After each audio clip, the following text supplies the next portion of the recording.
જમાઈરાજ હજી સુધી કેમ નથી આયા? અત્યારે હું એમને ફોન કરીશ તો એ તો બાઇક ચલાવી રહ્યા છે.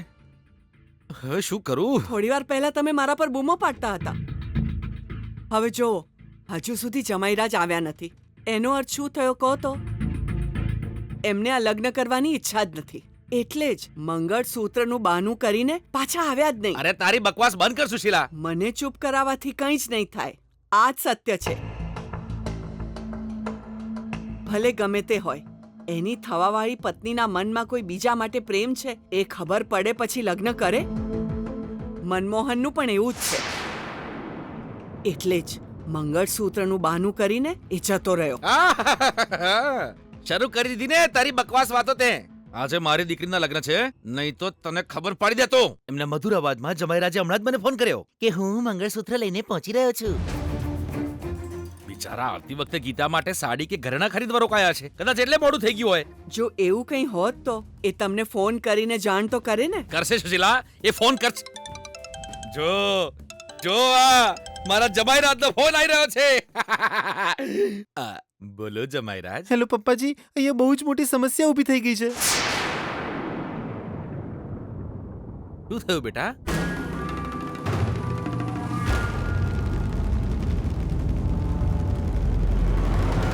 આ બાઇક પણ તારી જ છે ને?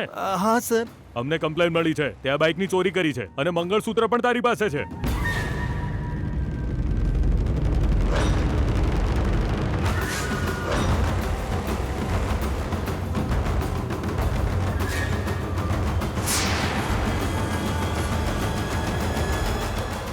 શું?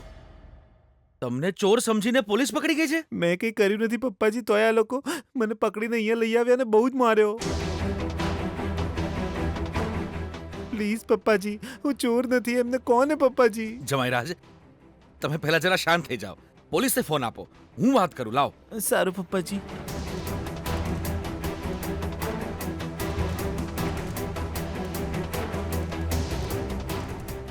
Sir phone. કોણ છે? એમએલએ કે એમપી? સીએમ. સીએમ છે? Common main.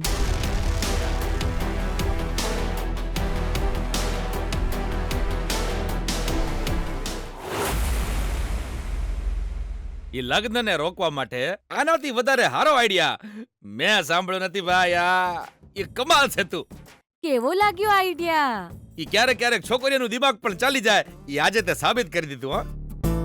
હા, ઇટ્સ અ કોમ્પ્લિમેન્ટ. તો બીજું શું કરીએ? હે, વિજય સાથે કોન્ટેક્ટ થતો નથી એટલે જ આવું કરવું પડ્યું. અને અત્યારે મનમોહન પોલીસનો મહેમાન છે. પોલીસ અને લોકઅપમાં નાખીને સરસ રીતે ધોઈ નાખશે. એ પણ એક પ્રોબ્લેમ છે.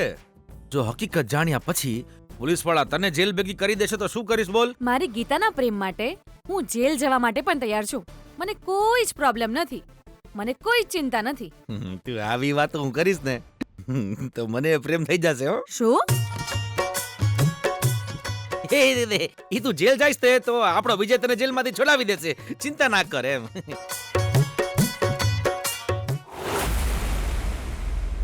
હેલો સાહેબ, એ તમે ભૂલથી અમને અરેસ્ટ કરી લીધા છે.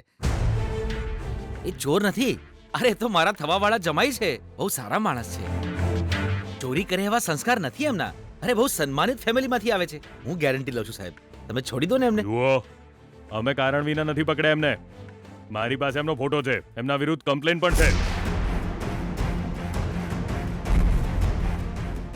સરજી, તમને કોઈએ ખોટી ફરિયાદ કરી છે. એ ચોરી શું કામ કરે? એ મંગળસૂત્ર મારા વેવાઈજીએ અમારી દીકરી માટે બનાવ્યું હતું. પ્લીઝ સમજવાનો પ્રયત્ન કરો. તમે એમને છોડશો નહીં તો મારી દીકરીના લગ્ન અટકી જશે. એક છોકરીની જિંદગી બરબાદ થશે સર. મહેરબાની કરીને એમને છોડી દો ને સર. તમારે અમને છોડાવવા હોય ને તો આ ચોર નથી એવું મોટા માણસ પાસે ફોન કરીને બોલાવડાવો. સૌથી પહેલા એ કામ કરો, નહીં તો આમને નહીં છોડીએ અમે. સીધા જેલમાં ગાલી દઈશું. હેલો, જા ત્યાં જઈને બેસ.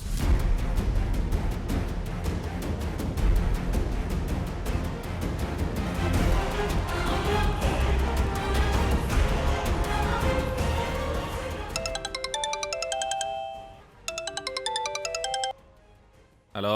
બીપી વૈષ્ણવજી, મહેરબાની કરીને સાંભળો. હા, બહુ અશુભ મુહૂર્ત છે. આ સમયે તમારી દીકરીના લગ્ન કરાવશો તો તમારા જમાઈરાજને શનિ મહારાજ શોધતા આવશે. મારી વાત 100% સાચી છે. અરે બસ કરો પંડિતજી, આ બધું થઈ ગયું ઓલરેડી. પનોતી લાગી ગઈ મને. પોલીસ મારી વાત નથી માની રહી. મનમોહન ચોર નથી, એ સારો છોકરો છે એવું પોલીસને કહે. એને છોડાવી લે એવો મોટો માણસ ક્યાંથી શોધવો? પપ્પા, તમે આટલું ટેન્શન કેમ લો છો? જેણે આજે જ લગ્ન કરાવી દેવાની સલાહ આપી છે, મનમોહનને એ જ છોડાવશે. તમે એમને જ ફોન કરો પપ્પા. મતલબ મંત્રીની પત્નીની વાત કરી રહી છે? હા, એમને જ કહો કે છોડાવે પપ્પા. એ જ છોડાવશે. આમ પણ એ મારા લગ્ન થઈ જાય એવું જ ઈચ્છે છે ને. શાબાશ બેટા, મને ગર્વ છે કે તું મારી દીકરી છે. એમની ઈચ્છા તો જ પૂરી થશે જો મારા જમાઈરાજને પોલીસ સ્ટેશનથી છુટકારો મળશે.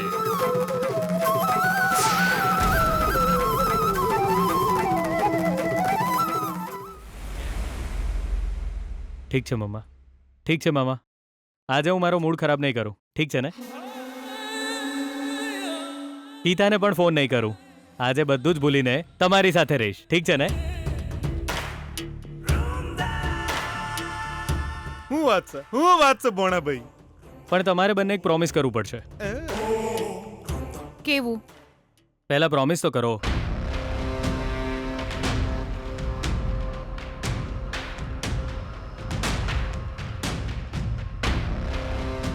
પ્રોમિસ. ઠીક છે બેટા, હવે બોલ શું કહેવું છે તારે? આજે તમારે મારી સાથે ફરવા માટે આવવાનું. મામા પણ સાથે જ આવશે. આપણે ત્રણે લોંગ ડ્રાઈવ પર જઈશું. ઓકે, અમે રેડી છીએ, બટ વન કન્ડિશન. એ શું? આ લોંગ ડ્રાઈવ માટે હું ડ્રાઈવર બને. મને ડ્રાઈવ કરવા દેશો તો જ હું આયે. અરે ના ના ના ભૈલા, ચમ બેના, ચમ તું મારા બધા સપના પર પાણી ફેરવી દેશે? હા, ચમ મને ઈચ્છા ના હોય કઈ? હે, મને ડ્રાઇવિંગ નહીં આવડતું. ના મમ્મા, મામા તો સરસ ડ્રાઈવ કરે છે. ડ્રાઈવ કરવા દે ને. હું અને તું પાછળ બેસીને ટાઈમ પાસ કરીશું. માની જા ને મમ્મા, પ્લીઝ પ્લીઝ. ઓવા બેના, હવે હું ડ્રાઇવિંગમાં એક્સપર્ટ છું.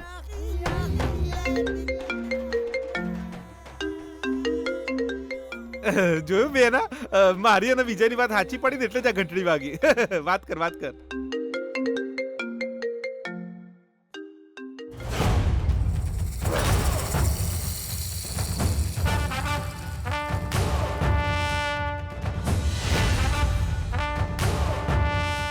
કોનો કોલ છે?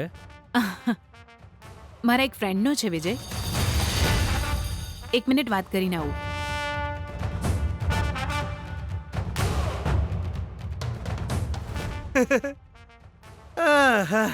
તું નહીં ખાય?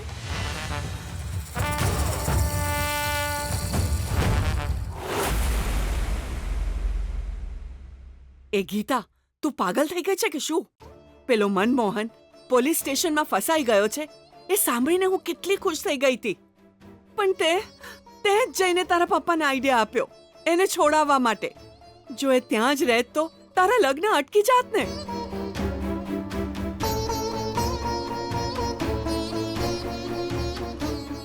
મમ્મી, આજે લગ્ન ના થાત તો પપ્પા આવતીકાલે કરાવી દેત. વિજય મારા નસીબમાં નથી. આખી જિંદગી મારે આ જ રીતે રડતા રહેવાનું છે. બીજું કંઈ નહીં તો પપ્પાનું સપનું તો પૂરું થશે ને મમ્મી.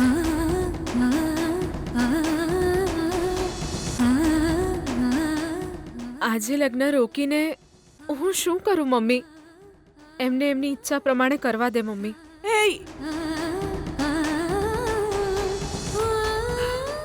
હું તને કેવી રીતે સમજાવું? ગીતા, તું તારી જિંદગી જાતે જ બરબાદ કરી રહી છે. મારો વિજય મને નહીં મળે એ સમજાઈ ગયું છે મમ્મી. અત્યારે પપ્પાની વાત માનવા સિવાય બીજો કોઈ રસ્તો નથી બચ્યો.